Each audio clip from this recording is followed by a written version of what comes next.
Women want to take care of their families, their communities, or maybe, again, feed the whole wide world. But I think that that's something unique that women bring to agriculture.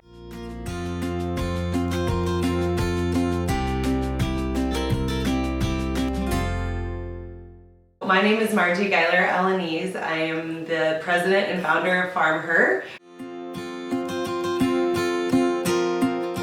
a photography project that I started 6 years ago after seeing a commercial that helped me realize that you didn't see enough of what women do in agriculture. So I was fresh off a career in the corporate side of agriculture and looking for my next thing, and so I started this photo project. I was going to photograph a handful of women right here in Iowa.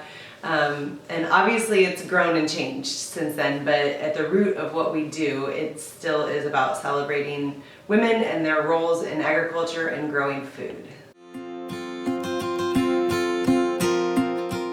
I think one of the biggest eye-opening things for me is that no matter how different each woman is, each farm is, maybe it's an organic farm in the middle of Austin, Texas, or maybe it is a ranch that's thousands of acres in Montana, and you're talking about two completely different people with completely different business models and different types of food that they grow and different lifestyles.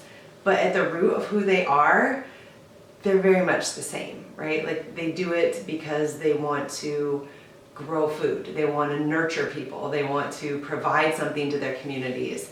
And so the scale, the size, the way that they do it might be different, but like at the heart of who they are, they're so much the same. And once you've seen 300 of them at work, it like very close up and getting to follow them, you kind of see that pattern of like, no matter who you are, no matter where you are, you have the same heart, you have the same soul. So there's women engaged in all different corners of where your food comes from.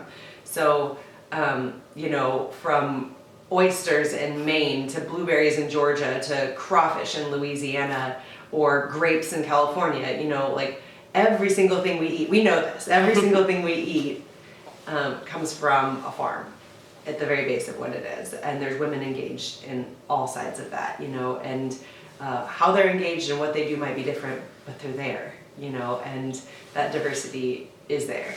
So it's just been a continuous eye-opening experience. Well, I think seeing is believing. I've always thought that, right? And I started FarmHer as a photo project because I wanted to show people, like, this is not an anomaly. These people are out here and they're there every day.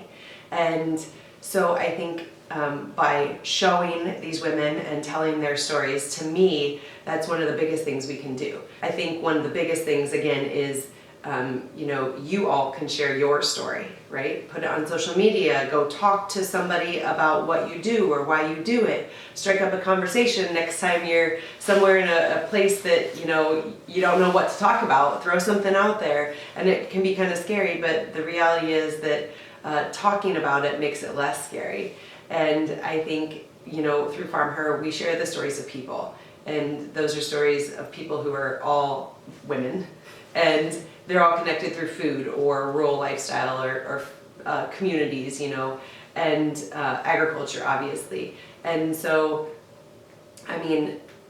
whatever angle you want to take to talk to those people, but sharing who you are and what you do, I think is key. So again, that's where we see our role is I can tell these stories to you to make you realize, like, you got this, because she's got this, and you're no different than her. So I think that that's pretty magical. Number one, FFA is such an important organization for many of the women that I meet. And I ask that question because I just want to understand, like, where did they gain their confidence? How did they get engaged? And so many times FFA was the beginning of their story. And every single time they tell me that if they were in FFA, it had some profound effect on their life and their direction that they went.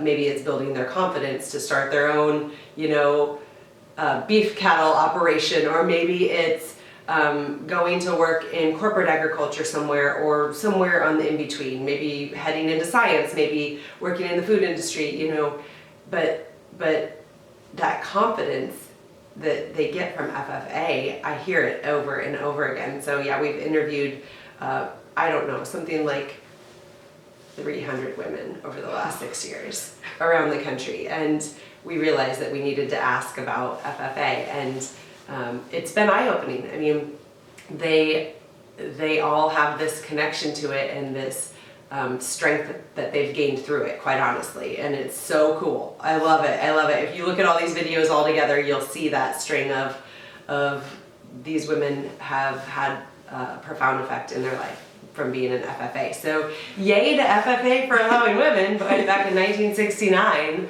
I think, you know, and I see so many young women like excelling in leadership through FFA. It's so cool, and those are experiences that sometimes you can't find elsewhere.